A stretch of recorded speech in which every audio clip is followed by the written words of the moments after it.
SackbotBBQ. And I'm Giggleklutz. Surprise! We're not talking about soundtrack today. That got postponed. Turns out there was a lot more to the approach than we were anticipating, and we kind of ran out of time. So instead, me and Sackbot have put together a presentation for Giggleklutz. Hi, I'm Giggleklutz. That's you. So today we're going to be talking about Kirby lore, because, I mean, come on, Kirby's adorable. Kirby is adorable. The lore in the Kirby games in the series is, it's quite a fascinating topic, actually. Indeed. It's one that's been on the list, and they deliberately kept me out of it so we could do a react. So apparently I'm being sat down and shown a PowerPoint presentation about Kirby lore, which supposedly will be available on the blog. Yes. And you guys get to get my real reaction to what they show me. Yay! Yes. So, you want to know Kirby lore. Let's begin. Okay.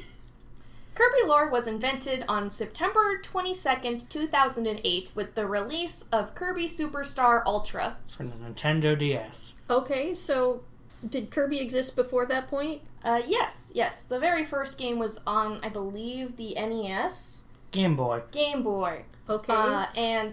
But before this point, Kirby just kind of went like, oh, this is your antagonist, you're fighting them now with its lore, and this is the game that kind of first started laying threads that some of these events are connected, and just in general having more world than just fight this guy. Which is funny, since Kirby Superstar Ultra is Ultra because it's a remake. Right, that's what I was getting. I'm like, okay, so the lore starts in the middle of the series. Okay, I'm taking that in as information that you gave me on purpose because I assume it doubles down on the absurdity of the whole situation. Well, so yes, I'm of course. sitting here on my hands just waiting to find out what happens next. Okay. Yes, of course. Where would Kirby lore be without Kirby? This is Kirby. Hi, Kirby. Kirby says Poyo. This is a standard Kirby greeting or other phrase. It seems to mean anything. Kirby is a pink, French-shaped boy who inhales his enemies to gain their powers. He's friendly, adaptable, has a massive appetite, and is the strongest thing in the known universe. Oh, okay then. Sackbot made this slide. Is there anything you'd like to elaborate on this topic? I don't know, it's like, Kirby's pretty straightforward, but it's like the kind of role he plays in the Kirby universe is both inconsequential and absolutely wild. Yeah, Okay. Like, imagine just a pink marshmallow who makes friends with everything, but also kills eldritch entities. That's Kirby. This guy will, Poyo! it's like, this guy will punch you in your very soul.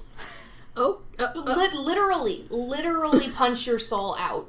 Or, like, slice it with a sword or something. It depends on the game, really. I mean, usually it's a sword, but that's just a common power-up, so it could be anything. You could use fire. But who would Kirby be without one of his friends, King Dedede?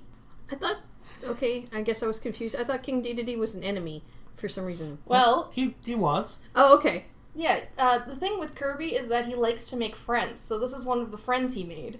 And in fact, we have a quote here from the anime where we have Dedede saying, "I need a monster to clever that there Kirby!" Or Kirby. Kirby, yeah.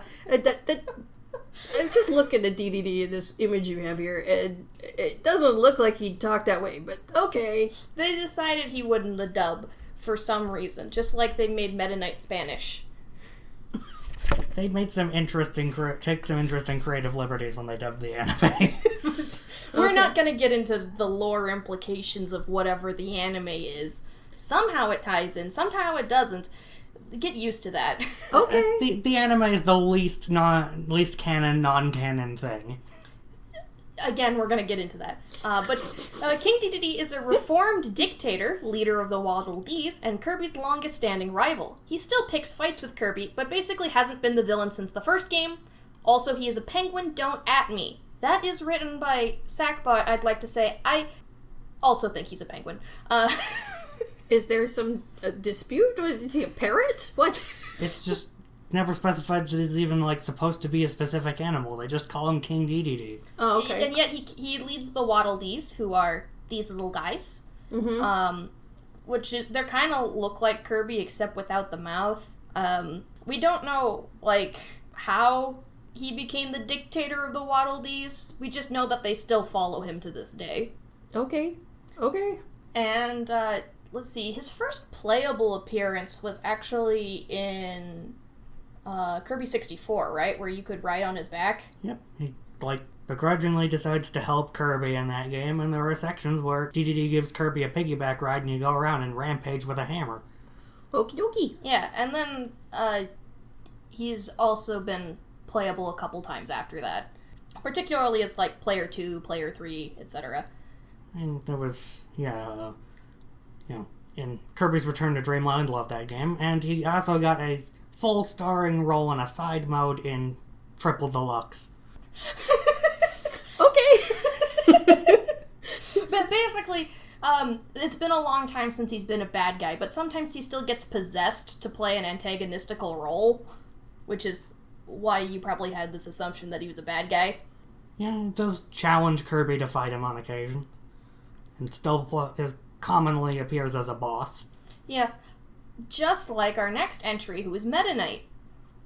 His most popular quote is, of course, "Fight me," and that kind of just sums up his entire personality.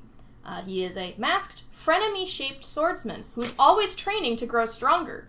He's also a total hard-ass and has literally declared a war against laziness. Oh, he's one of those lovely people. Great. And when we say a war against laziness, we mean complete with airships and guns. So yeah, he already, like, from his first appearance, commands a group of, I don't know, like, knights or something. Okay, so you say it's a war against laziness. Am I allowed to ask questions? Oh, yes, of course. Okay, well, it might be leading up to something that I'll spoil for myself if I ask questions now. You know what I mean? We can just say we'll get back to that later if, Okay, so if it's a war against laziness, does that mean that he's literally attacking anyone he sees at leisure? He's trying to take over Dreamland so that way he can, Make you more productive in your sleep? just wants to take over and shift in a new paradigm where people are slacking off less. Okie dokie then. Yep. He also has this common thread where he wants to be the strongest, and he will go to extreme measures to prove it. Underneath his mask, he does look like Kirby, which leads to a lot of questions as to who exactly he is and what his relation is to Kirby, but it's left intentionally ambiguous, even though we do have at least some vague idea where he might have come from at this point. Yeah. Okay. And then we have the last of the common playable characters, Bandana Waddle Dee. There's not much to say about him. We're just letting you know he's here. I assume he doesn't have a catchphrase. You would have named the catchphrase. Oh, yeah. So he has gotten speaking roles here and there, but hasn't had any signature quotes as far as I can tell. Yeah, he's kind of just player 2. Okay, and, well, in my experience, Kirby's not like a dialogue-heavy entity, anyway. No, that makes the fact that there is lore on this level to talk about a bit absurd in and of itself. Yeah, since you guys mentioned that this was going to be an episode topic, I've been like, oh, well, anything can be lore. There can be solitaire lore. There can be, but... Okay, story-based solitaire game. Writing that one down. I'm sure it's already been done. I mean, it is based off the tarot already, so, it's more going back to the roots to do that. But anyway, I'm sidetracking. What next after Bandana Waddle Dee? Well, then we get into creationism and Kirby's god. Okay. This is Void. Hi, Void. Void is an orb. Okay. It's generally believed to be the origin of all things in the universe. Void has been stated to exist in all dimensions at the same time. Mm-hmm. And also has the capability to just create stuff depending on how it's feeling. like, Void is a moody fuck. Okay. Whenever Void feels particularly strong in a positive or negative direction, Void will create orbs. And we have Kirby, Meta Knight, and a little seal looking... it's a picture of a seal. That reminds me of a spheal, by the way. Yes. I as could the have good put orbs. Spiel. And then bad are, like baby angels. They only have one eye each, but they're a little frightening. Yeah. Notably, this one down here is from Smash Bros. But, It's a biblically accurate angel, which has been an antagonist in Kirby before. Yeah, we have had biblically accurate angels, yes. Which That is meme so is well-founded. It's so funny to me that actually finally became a visual thing. Like, people started, we used to... It's been a joke probably as long as people have been alive, but, yeah. Let's face it, it's easier to draw humans with wings than it is to draw whatever this is. Indeed. But they could have just been drawing Zero or dark matter this entire time, and, I think that would have been fine. Those are some kind of recurring antagonists from some of the early games, which they have kind of retroactively connected to Void, by having it kind of take on a similar appearance in some fights, much like it has a similar appearance to Kirby as well. Meaning it's a circle. Yeah, it's a circle with a face. That's not a face. An eyeball. I mean, it's basically a cue ball with a little eye sticker on it, and then a 8-ball with an eye sticker on it, or a bowling ball, okay. It definitely looks like a bowling ball sometimes. That's just a face that Void will take. Yeah, I guess that is a way to summarize it. That God in the Kirby universe is a bowling ball. A moody, amorphous bowling ball. Yeah. Except the hole sizes are the opposite of what they should be. Yeah. Of course, at some point, Void got so, I'm gonna say depressed, that ancient peoples decided that it would not be a good idea to just have Void running around in their dimension. So, that's how Void Termina was kind of a thing. Okay. Was a hostile incarnation of Void that was very scary. Yeah, very, very, very scary, to the point where it can, turn friends against you and stuff. And it was sealed away by 4, I believe they're called the Lances of Heart, and we believe we know who one of them is, maybe. Okay, so they look like... Okay, so... The cue ball god turned into a white-masked biped monster with big fists and gauntlets, and then is now being fought, or at least attended by... was sealed away by this guy and 3 unknown entities. We don't actually know what they look like, though. We just know that they wield similar weapons, so I decided to color code them differently. Okay, but they don't look like that? We have no idea.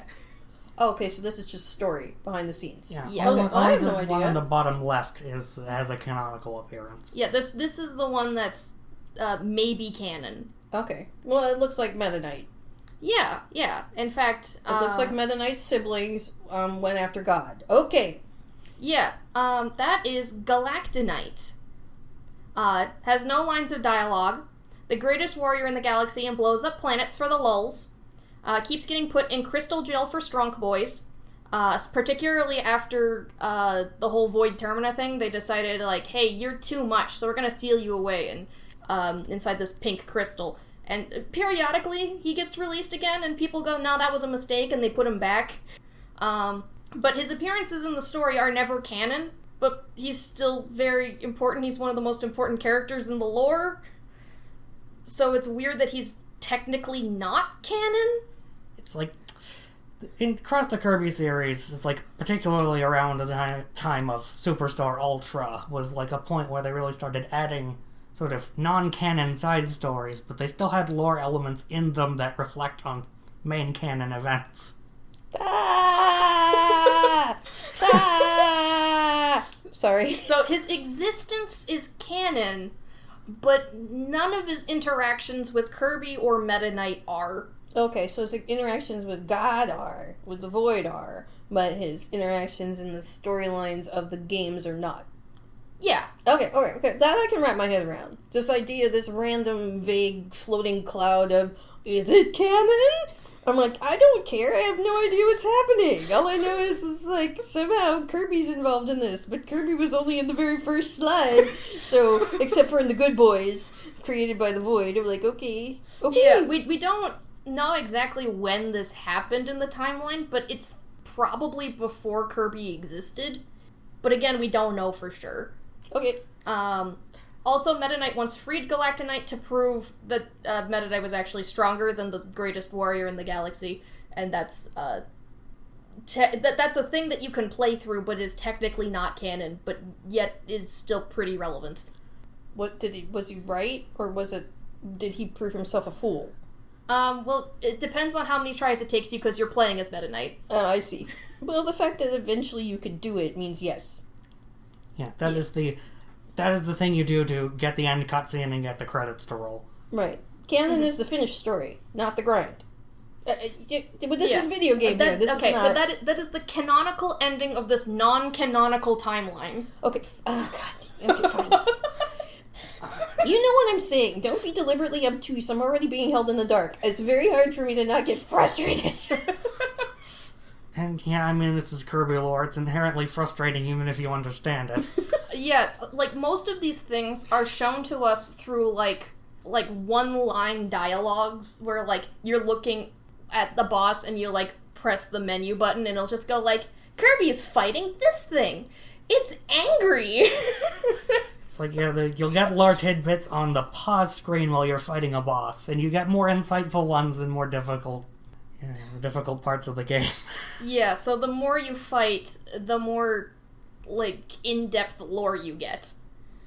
Which means you can go through the entire, like, regular story of the game and not know any of this shit. Right, okay. So they hid the lore from you also as a player of the game. Yes. Okay. I leave it to you. I don't know. What title do you want? Lore Queen?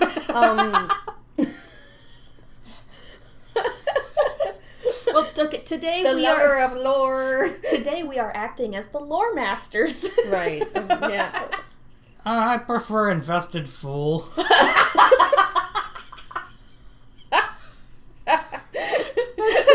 And our IF for today is SackbotBBQ. Anyway, okay. Thank you. Okay, so anyway, now we've got Galacta Knight, who has been beaten non-canonically by Meta Knight. So nobody can prove it, but Meta Knight believes he can beat this guy in a fight. Basically, yeah. Okay. If they were to ever actually meet, he could beat him in a fight, but that technically hasn't happened. Yes. Now you may be wondering, who sealed away Galacta Knight? Who was strong enough to seal Galacta Knight away? And, well, that leads us to the ancients, and they made stuff. They made stuff. Like a boat, a hat, a clock, and more. And they look like that, drunk dog? Is that... Yeah, sure. We'll call Highness a drunk dog. It looks like a drunk dog puppet. That's, I'm gonna be honest. That's what that... Well, kinda. Yeah, ghost dog puppet. I mean, technically, seeing his ridiculous-looking face was actually kind of a big reveal in the game he appeared in. Yeah, he had a hood on, and then when you actually fight him, the hood flies off, and he's just like...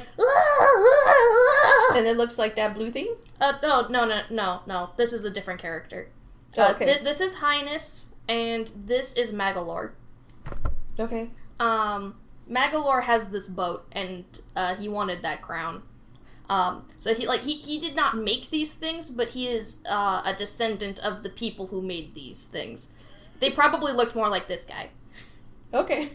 So we'd never actually seen Magalore's face, so he might have a big nose as well. Yeah, maybe it's like right underneath this belt. We don't know. Would you ever want your nose trapped underneath your belt? Imagine if you farted. That would be the most terrible thing. Oh, no. Ew. So let's not imagine that. Let's Poor not. Magalore. His hands even look like fart clouds. Uh-huh. Just, no thank you. No thank you. But let's see. The reasons why these objects are important is because, like, this boat can cross between dimensions. And time, actually. And time. This hat is the Master Crown, and it makes people evil. Yeah, it's like both the boat and the quote-unquote hat were like, Magalore stole both of those things from a dragon. He just makes you do one of them. Yeah, he makes you steal the crown from a dragon. So then the dragon's no longer evil. That's actually probably pretty cool. Well, he wasn't actually evil. He was just wearing it to gain its powers and try to prevent other people from becoming evil. That sounds like a noble pursuit. Yeah, I mean, technically it was actually 4 dragons all fused together as one dragon to handle the crown. Yeah, so together they were able to handle it. Okay.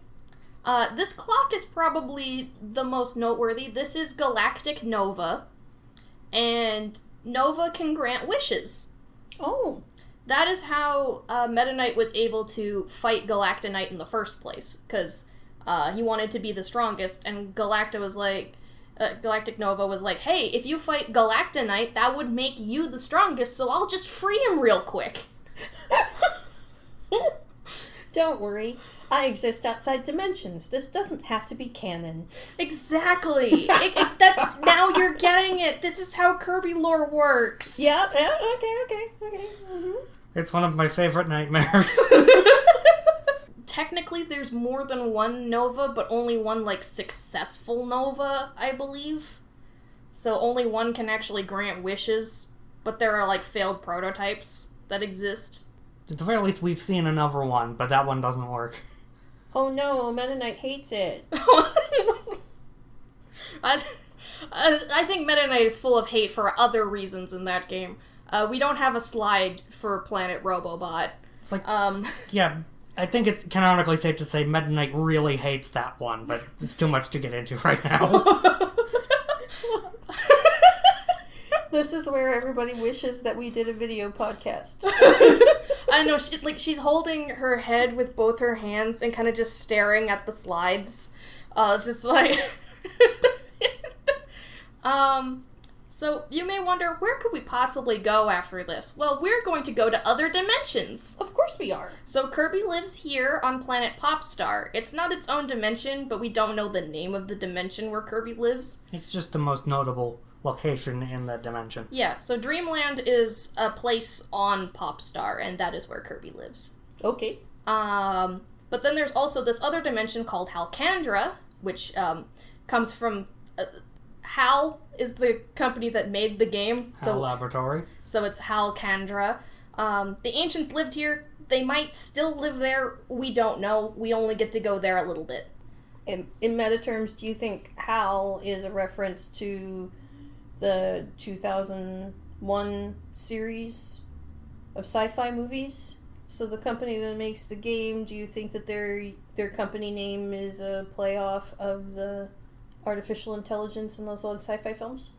I don't know. I've never heard of where the name HAL Laboratories even came from. Just saying, anything that uses the term laboratory like that has kind of a sci-fi tinge to it, which makes me wonder if there's a connection. Not that that's important. Especially that is a very good question, and I wish I had an answer. I mean, it's like, judging by all this we've shown so far, it's like the people who work there have ultimately proven to be fucking nerds. Yeah, so I wouldn't put it past them.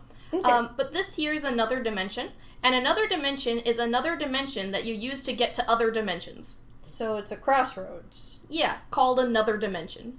Okay. And that's probably one of the most confusing ways they could have put this. I wonder if there's a translation problem. It is the border world in the Kirby universe. Yeah, so all these other dimensions exist in another dimension. Okay. And, yeah, so in order to jump between them, you'll need to pass through another dimension. And this is the Forgotten Land. It's the Forgotten Land. Did that exist before this most recent game? No. Okay, so it's a brand new dimension as far as to us. Yeah. As players. Or possible players, since I never played. Yeah, the inhabitants of the Forgotten Land have kind of left due to overpopulation. Hence why it's forgotten. Yeah, and that's why it's all covered in buildings and technology, and probably humanity. Oh boy. So humanity might be canon. After all, Shiver Star, which is this here, is literally shaped like Earth. As you can see, there's Africa and Eurasia. But beings both from the Forgotten Land and Shiver Star have left for different reasons that are left kind of mostly ambiguous, but have left human-like evidence behind, such as dogs, malls, cars, capitalism, buildings, oil rigs, experimenting on ultimate life forms, and Big Ben, maybe. Yes. Of all the things to save, capitalism and Big Ben, Yeah, of course. So it's implied that the beings from the Forgotten Land left to Kirby's dimension, so it's probable that they went from the Forgotten Land to Shiver Star and then to who knows where, because it is stated that the beings who lived on Shiver Star also left. But the Forgotten Realms is not Shiver Star. No. Unless there's some time travel shenanigans, which is possible, but I don't think so. Okay. But that's a good train of thought. I gotta go someplace. There's a whole lot of dancing happening in front of me. Exactly. A lot of this is speculation. Right, okay. Based on the things that we have been told, like the fact that the beings from both of these areas have left. It's like, what happened to Shiver Star is never actually explained in-game in the slightest. Nope. It just looks like Earth on the world map and has human structures on it. There we go. Yep. And then we got to talk about butterflies. They are the gods of death. Okay. Butterflies are well known for their ability to judge if something should die. They absorb the power of great beings and then fuck off into the sunset. Kirby lives today. Okay. So, we think that the butterfly might have tried to kill Kirby, but we don't know. So in other words, in every Kirby game, if you see butterflies, you run? Yeah. Yeah. Except for Flutter. Flutter's fine. But if it's a red butterfly, that is bad news. This was cemented when this little guy showed up, because we'd seen these butterflies around, and they often appear in, like, the beginning and end of Kirby games, and it kind of cements the fact that these guys are beings of judgment. So they know that something big is going to happen, and they are there to determine the fate of the final battle. And that feels like some sort of play on the butterfly effect. Kind of, I guess. It might as well be with all these alternate timelines. Yeah, there's particular things to note about that in relation to butterflies specifically. Yeah, that is actually really funny. Because the reason why this is a thing is because in Japan they are often butterflies are often associated with death and decay. I think it must be the fact that, sometimes butterflies will go drink blood because it's a great source of sodium, and there are some butterflies that eat corpses and blah blah blah. But this butterfly in particular is pretty noteworthy because what happens when you try to absorb the strongest being known?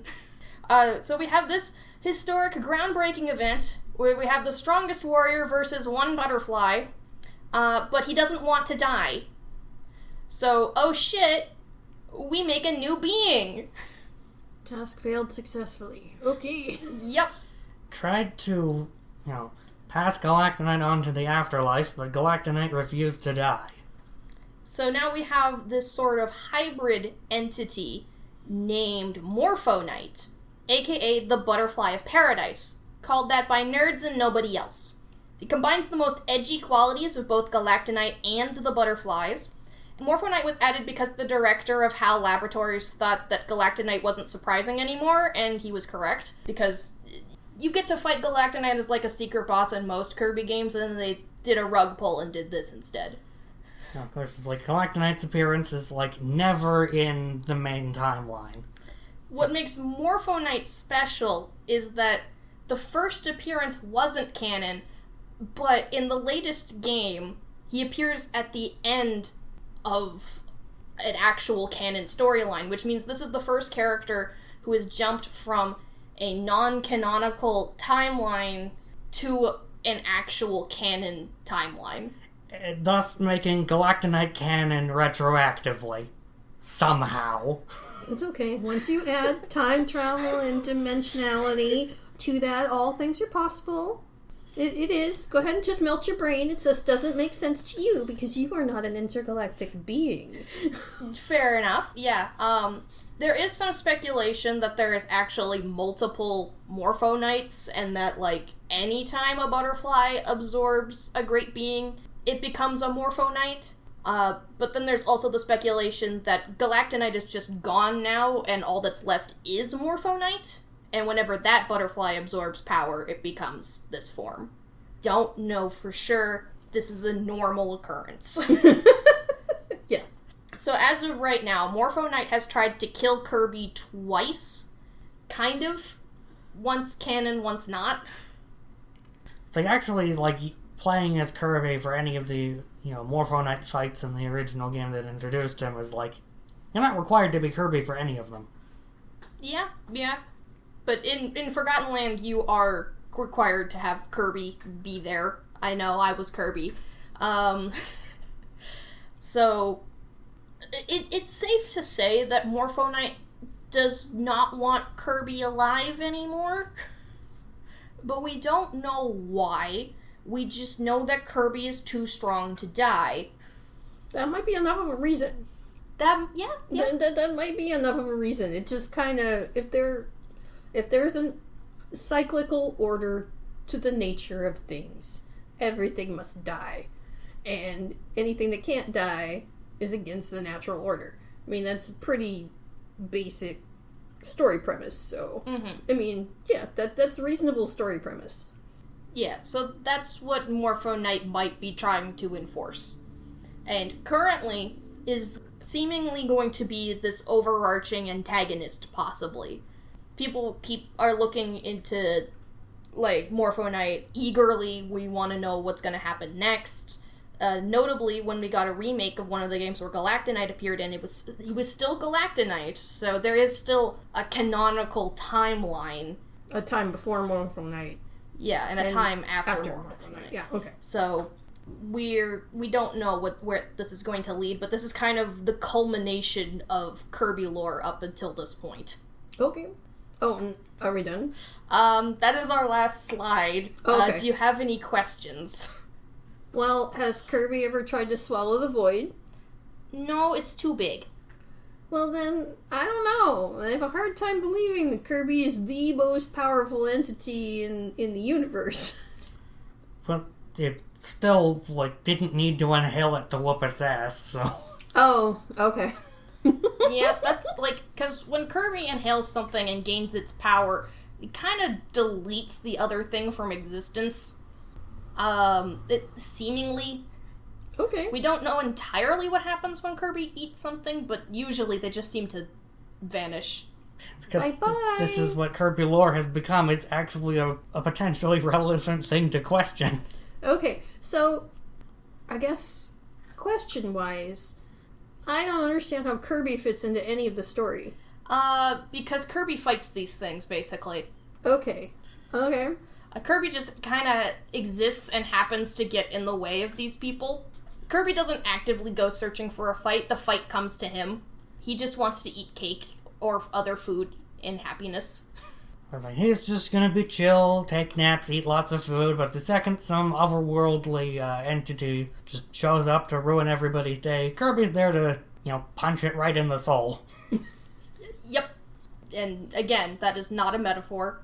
There's literally bosses that are like, Magalore Soul, or Void Soul, or whatever the fuck. And you do defeat those things, yes. Okay then. It's just interesting to me, I guess. Yeah, it's got so much lore for not really having a cohesive storyline to follow. Right. I'm just contrasting it with, because I've been playing Skyrim, so I'm contrasting it in my brain with Elder Scrolls, where there's a whole lot of lore, there's a whole lot of world going on, but you can completely ignore all of it. A similar thing is happening here.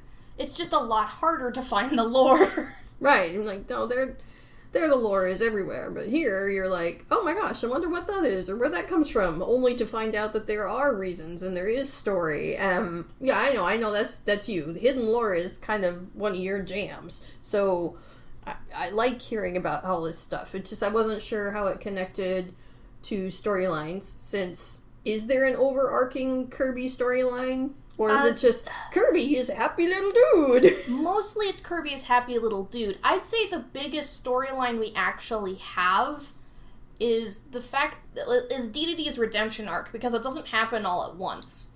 Dedede is one of the few, I'd say, entities who doesn't need to just be fought once to be Kirby's friend, because chances are, if you survive being beaten by Kirby, you are now Kirby's friend. That's just how it works. So even more powerful than his black hole mouth is the fact that he's everybody's friend. Except for Morpho Knight. Morpho Knight is nobody's friend, as far as we can tell. Is he ever going to be obliterated, or that will change? Time will tell. And you guys are looking forward to more Kirby games in order to try. Yes. The smiles. Oh my goodness. Because, we've had multiple late-night conversations about some of the implications that this has for, the universe as a whole. But at the same time, it's so inconsequential to, the actual gameplay. This is a hack-and-slash platformer that none of this is relevant to enjoying this with, a friend or just by yourself. It's like the introduction of the lore really reflects on the fact that Kirby doesn't need to know any of this. He's just got a job to do. Golly, he's gonna do it. Pretty much. That is Kirby. I guess one final thing to note is that Kirby used to be, canonically, this big. And you're holding your fingers about 3/4 of an inch apart. Yeah, about 3/4 of an inch. It's like you might be able to fit a penny in there. Yeah. He's been retconned since being included in Smash Bros. To being, I'd say, about 1.5 feet tall. That's my taller. estimation compared to the other characters in Smash Bros. Mm-hmm. But I only have experience with Brawl. Could be maybe 2 feet max. And it's it's particularly odd since most of the size changes in Smash aren't canon. Yeah, but somehow this has retroactively become canon. Because we've seen him next to a car now. So in the Game Boy game, where he first came out, he must be playing in a miniature world, right? So he's bug-sized, eating bugs, and... Pretty much, yeah. Which is why butterflies would be such a threat. Well, except butterflies did appear to be butterfly-sized in relation to Kirby. I thought they were pretty big. Were they? I don't know. I'm just asking the questions.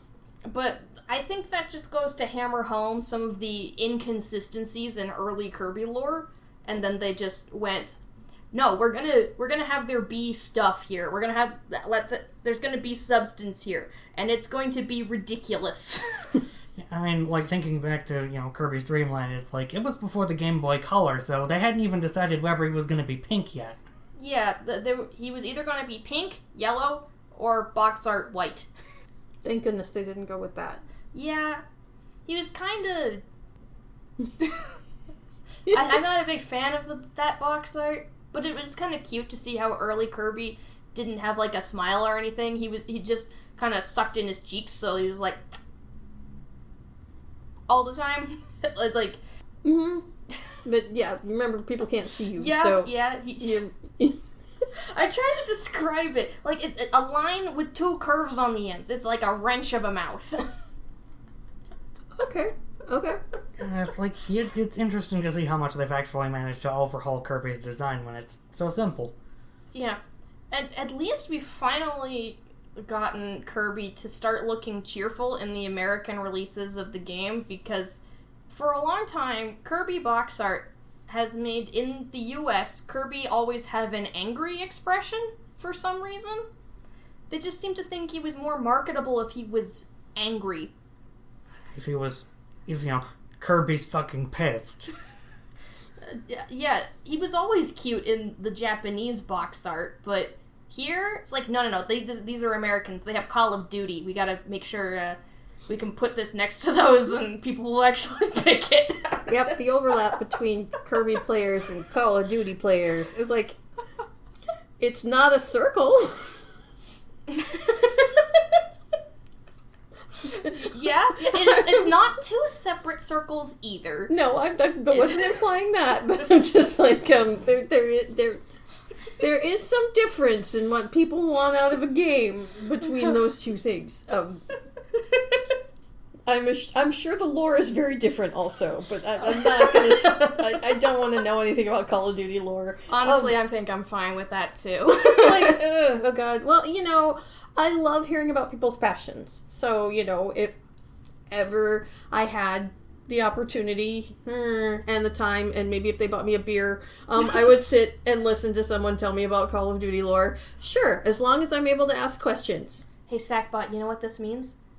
We don't need to give her beer to make her listen to the lore of things we've played. As long as it's not Call of Duty. That's not what I said, but still. So just don't play Call of Duty and we'll be fine.